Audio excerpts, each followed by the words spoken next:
What does it mean to be a successful public transit agency? What are you doing to lead the way? It's time to learn from the top transit professionals from around the world. This is Transit Unplugged with your host, Paul Comfort. This is Transit Unplugged.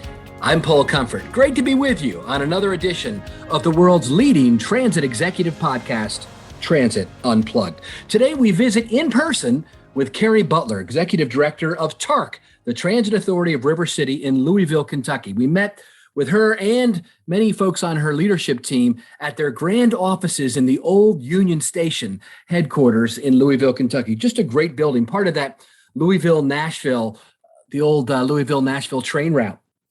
While we were there, I spoke with her about drivers and skilled mechanics, the area that most transit agencies are needing right now is more of them. And she tells you about what they're doing, some great ideas, as well as I was able to meet with her, some of members of her board of directors, and we talked about what transit will look like coming out of the pandemic there, and possibly things like microtransit, refreshing their routes to take people where they want to go today. This is a great in-depth interview with Carrie Butler. I think you'll really enjoy it on today's edition of Transit Unplugged, in person this time.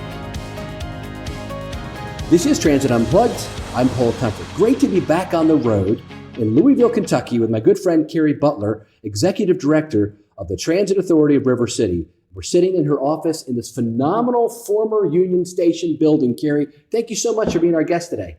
Oh, well, thanks for having me. Really glad to be here. Union Station is just an amazing space. It's built in 1890, and it was part of the Louisville and Nashville Railroad. This is the passenger terminal, so we have a sister building in Nashville that's now used as a hotel. So amazing place to work. Yeah, this is great. And a little bit of background on you, as you worked here before, right? Before you got the job recently as Executive Director. I always like to see that. Somebody who worked in one position, then comes back and they know kind of how the place runs because they worked here. Yes, I had the opportunity. I'm born and raised in Louisville, and Okay. I had the opportunity after going to graduate school at Florida in Florida State, master's in urban and regional planning, getting married, wanting to move back home. Housing market was much better in Louisville, so moved back to Louisville, and there was an opportunity at TARC to work on the South Central Corridor light rail project, Transportation Tomorrow. Okay. So I started working here in early 2000s on a light rail line. And I was a community coordinator, I think started out, did a lot of public meetings, a lot of community engagement. We were in the preliminary new starts. And unfortunately, we didn't continue on with that project as an organization. There was a pretty big competition or perceived competition for a large bridge project, like highway interstate bridge. So the funding, there was competition for funding. There's not Okay. enough funding, too expensive, can't do both projects. And I transitioned into more of the sort of traditional planning and scheduling role here, and then was the director of planning. So I was here about 8 years. And then Is that during the Barry Barker era? It was during the Barry Barker era. He was a mentor and friend, still is. See him every so often, for lunch and whatnot. And it was great. It was a very, I remember it being a very exciting time and optimistic time in the early 2000s. New Starts was new, a new capital investment program, lots of energy around light rail, bus rapid transit. So I want to bring that optimism back. I want us to be thinking about, both as a community, as an agency, where do we want to be in 5 years? Like, let's do some cool stuff. We've got energy and money and hopefully even more infrastructure dollars. So I really want to bring that optimism back of how I felt back in the 2000s. Yeah. And is that part of what you think is motivating you now? I mean, you've been here at this job, going on a year now, right, as Executive Director? Yeah, just October will be my Okay. year anniversary. Yeah. And it's been, we've had a lot happening, COVID, and just, I don't know that I'll start a job in a pandemic again. Hopefully there won't be a pandemic, but if there were, I don't know that I'll change jobs in the middle of a pandemic. But I think the motivation sure is optimism. And I do go back to why I got into this job or into this business in the first place. I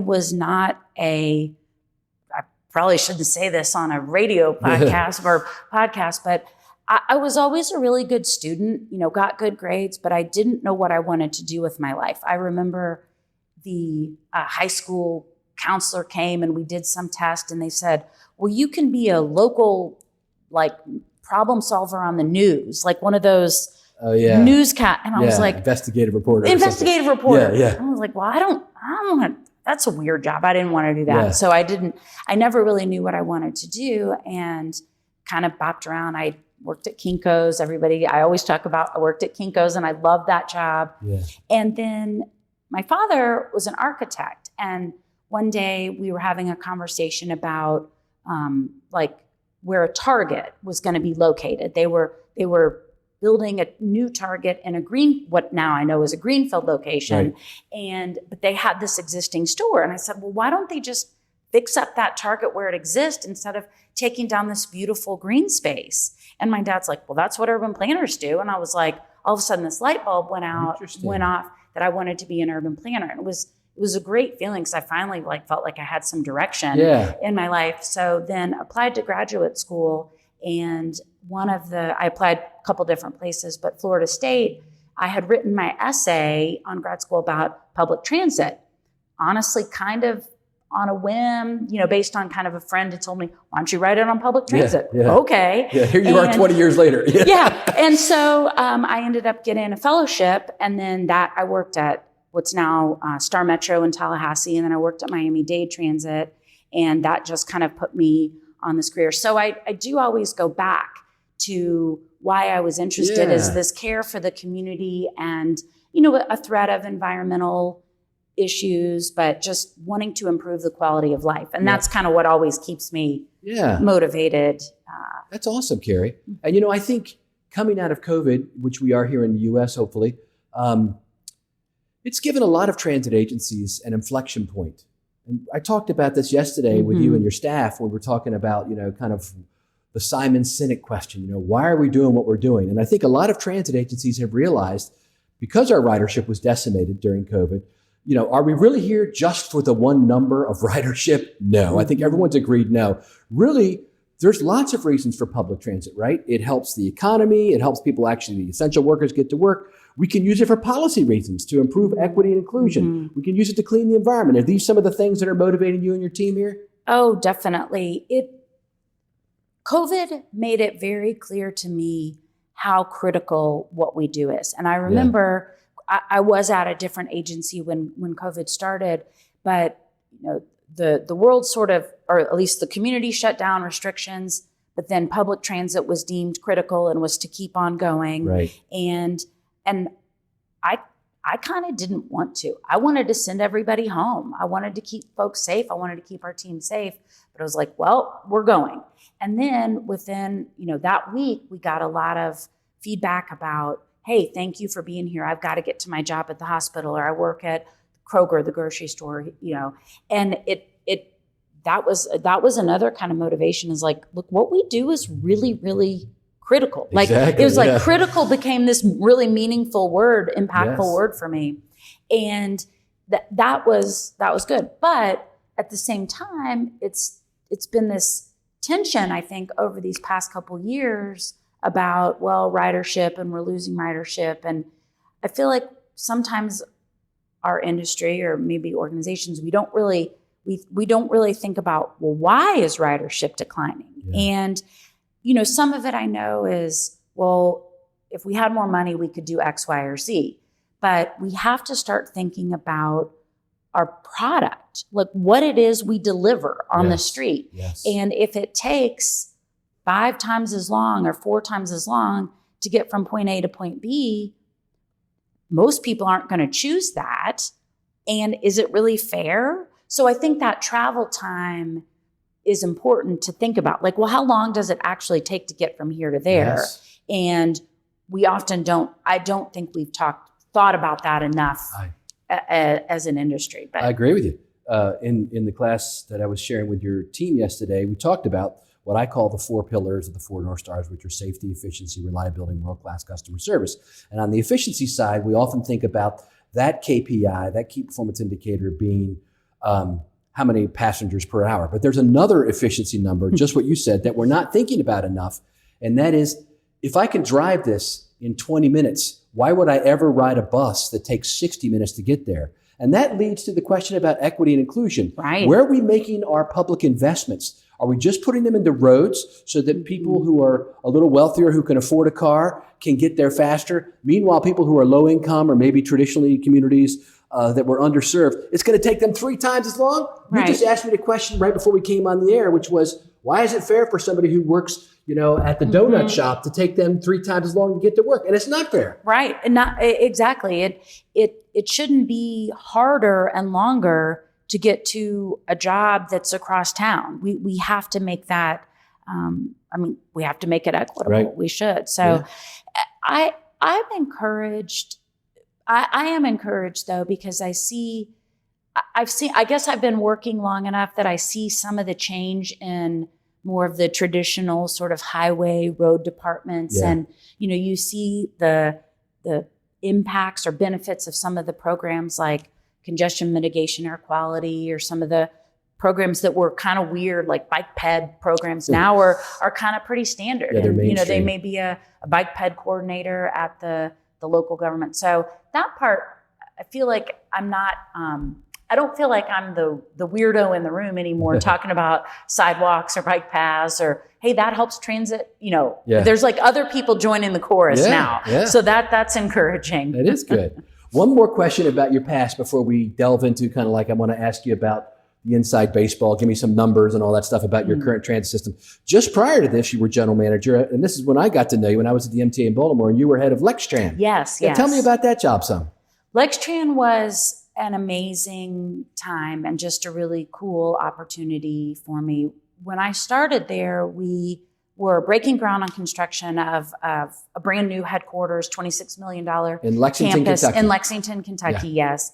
And when I thought that would be the craziest time I ever started a job until I started this one, and it was even crazier. But Lextran was a great agency. Really enjoyed working in Lexington.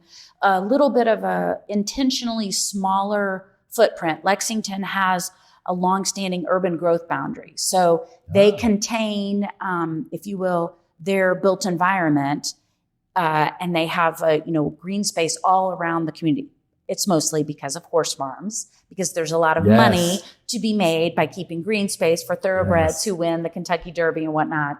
But so Lexington has a more of a dense, no one from Baltimore or New York would think of Lexington as a dense urban environment, but it is denser and more urban than some other places in the state.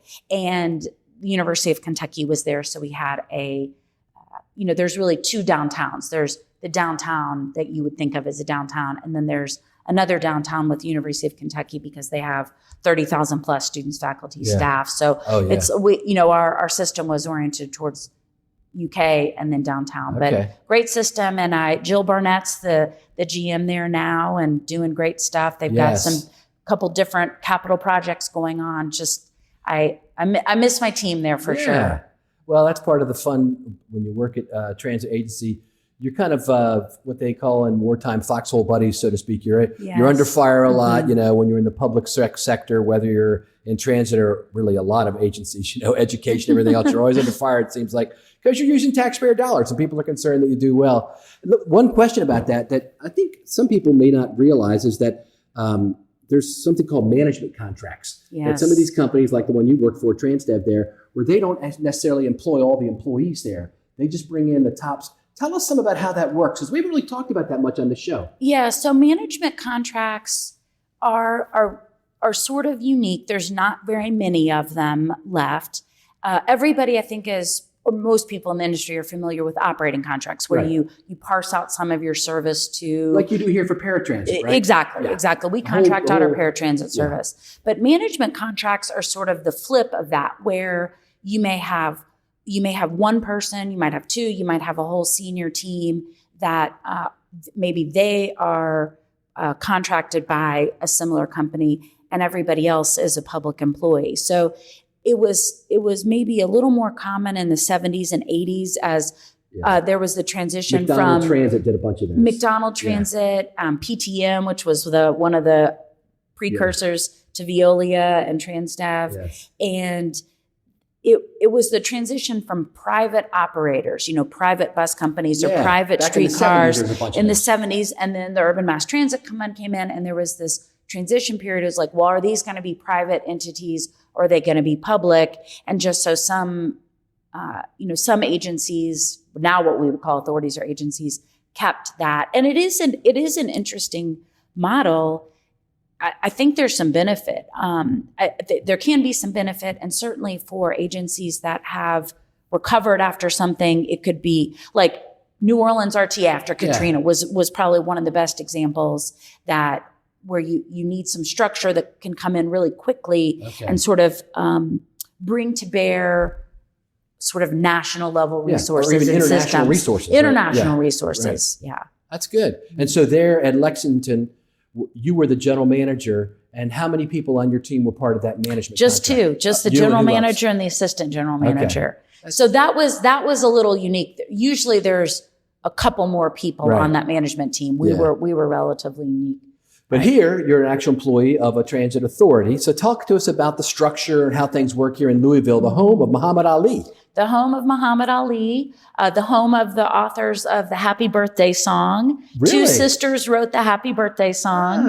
And the Kentucky Derby. And the Kentucky Derby. Yeah. Kentucky Fried Chicken, bourbon. That's right. We've got it all. I saw Colonel Sanders at the airport. I sat next to him, at least a statue of him. Yeah. So I always joke that Louisville and Kentucky are known for like bourbon, fried chicken, used to be some tobacco and cigarettes. Like we got all your vices, gambling. We got all the vices here covered. It's Vegas of the East. Yeah. No. So, but TARC is great. We were, came to bear by state statute in 1974. And, so we're our own separate authority. We have a dedicated funding source, property, actually occupational license fees.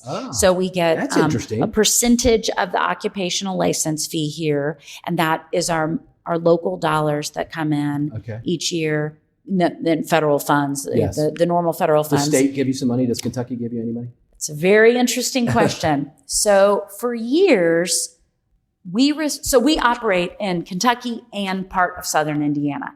And for years, we got more money from Indiana than we did from the Commonwealth of Kentucky for years, except this year. And I want to thank our transportation cabinet and Office of Transportation Delivery, because this year, I can't say that anymore. We got a dedicated, I don't know how long it'll be dedicated, hopefully in perpetuity, but we have a significant state match that we can use for our federal funds. So I've been saying the same trope for years, more money from Indiana than Kentucky. Can't say it anymore. Okay. So that's good, some funding. And then you have fare box revenue, some coming in. Fare box revenue, we've never been a big fare box. We don't have that high percentage like I see in some of the other. Under 10%. Yeah. And I think our biggest change to fares was made before my time here, but we went to my TARC card, a tap card, swipe card. Go, So we don't have any more of the paper transfers. And now I think our next change will be to look at maybe an account-based or fare capping, because we still have we're still taking cash and coin on board. Okay. And it's like the bane of our operators' existence. Like they got to do the thing where you try and straighten out the dollar bill, and then you've got pennies that you're putting in. So I think that'll be kind of phase 2 of our fare collection is to figure out a way to make it work for both passengers that maybe are trying to scrape together, $1.75, $1.50 to ride. So that'll be kind of next for the fare system. And tell us about what services you actually offer, bus and all that kind of stuff. So we have your kind of traditional fixed route, local routes that go across the community. Louisville being an older town that started from the river, that's why Louisville started, was people used to have to get off their boats. They'd be coming down the Ohio River. They would have to get off their boats or barges because they couldn't pass the falls of the Ohio. So that's why Louisville started, was people getting off the river, to travel on land and then get back on the river past the falls. Portage past the falls. Yep. So we have a kind of a hub and spoke radial network. There's not a large grid system here. So fixed routes. Like how many buses, employees, that kind of stuff? We have about 700 total contractors and employees, about 580 employees here, 100 plus contractors through an MV contract, 200 or so buses, and then, fixed route paratransit. We have one bus rapid transit line that was started in January of 2020. So right before great COVID. Timing, yeah. So we probably will do kind of a reboot, re-kick off of a relaunch of that BRT line. And then the other big kind of project we want to work on is another BRT or another BRT light line on Broadway. So Broadway is our main, one of our main streets that goes from the west part of town all the way to East End. It's a huge route for us. And that's one where we'd really like to see some bus rapid transit improvements over time. Yeah. So, get to a core system where you have 4, 5, 6 routes that are great headways, don't need a schedule. That's kind of where we're headed. And what about, so you have traditional paratransit, you've contracted that out, you said, to a contractor.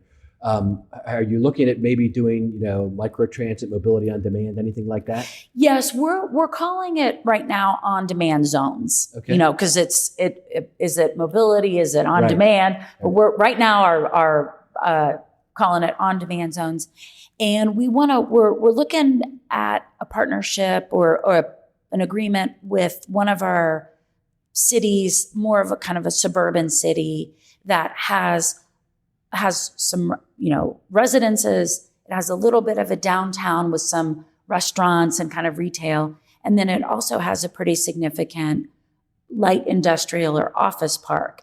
And they are struggling to get employees out there. Right. And we think that could be a really good test for an on-demand zone because it has sort of multiple types of destinations. Yeah. And so I'm not quite sure of our contracting mechanism for that, but, so the improvements on Broadway and then on-demand zone, I think those are going to be 2 pretty near-term projects, we've been calling them. Okay.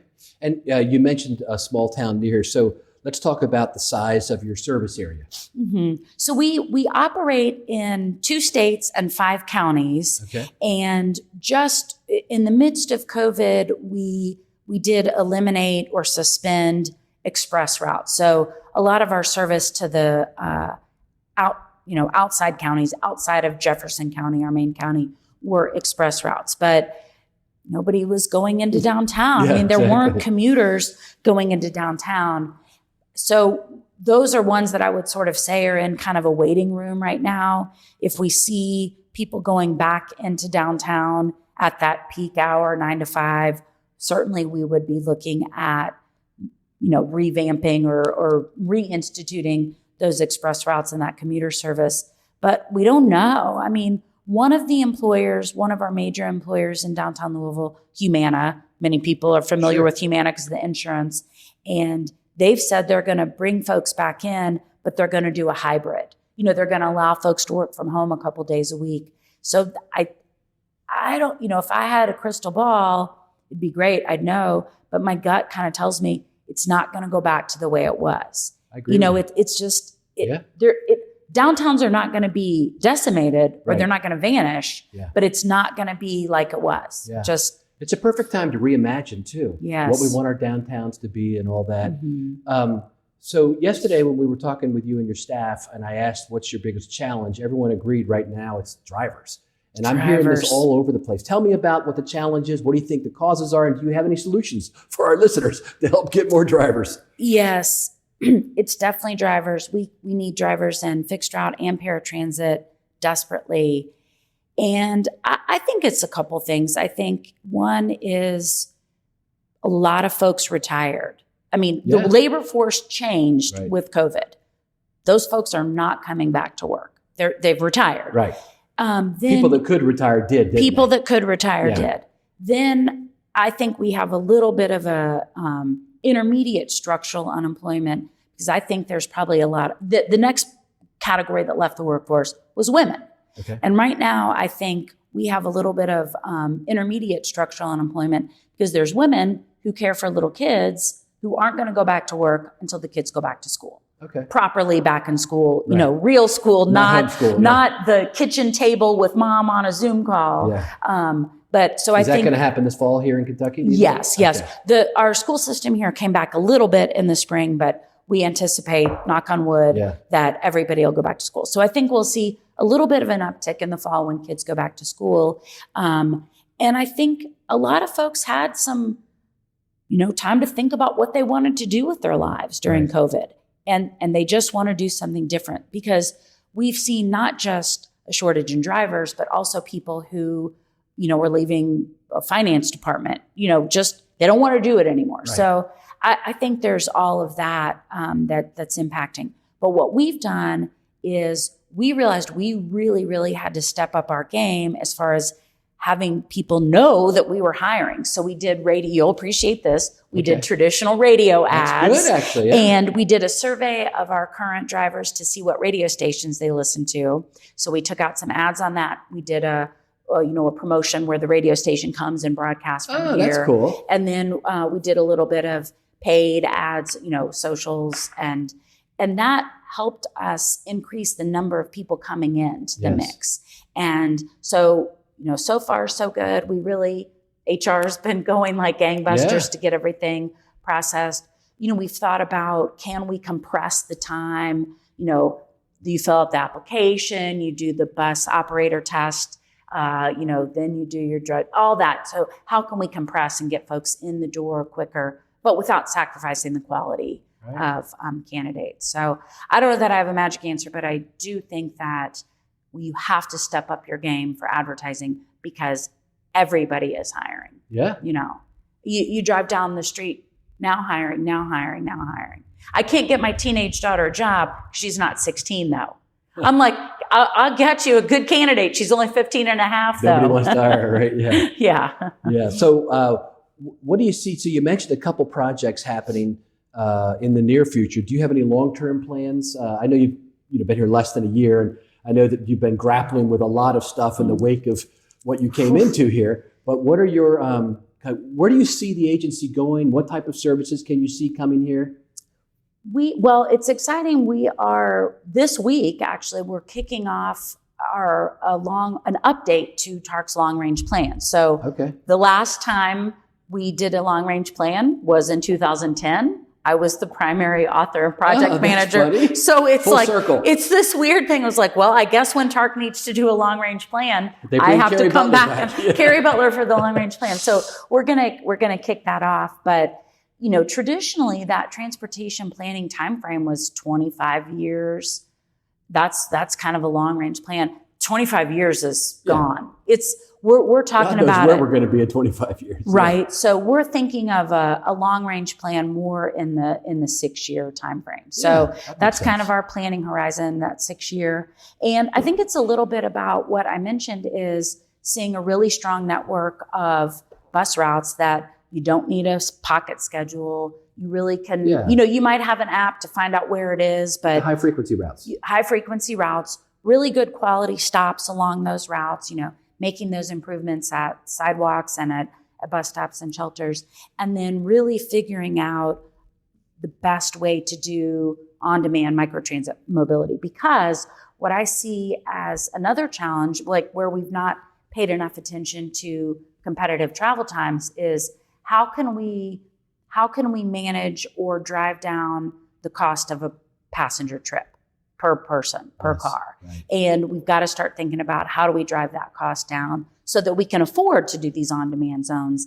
and to meet people, get people where they need to go in the way that they're thinking about it. That isn't a 2-hour trip or worse, a trip where you wait it's an hour and then you wait for 30 minutes somewhere and then you get on another bus for an hour. That's even worse. Yes. Go into this transit center in the middle of downtown with no services and wait, and then get on another bus. So we got to get better.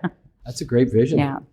All right. So as we do our wrap up, I like to, when we get a chance, to ask people about themselves personally a little bit. I think it's fun for people to get to know. So you're here in Louisville, back home with your family, right? Yes.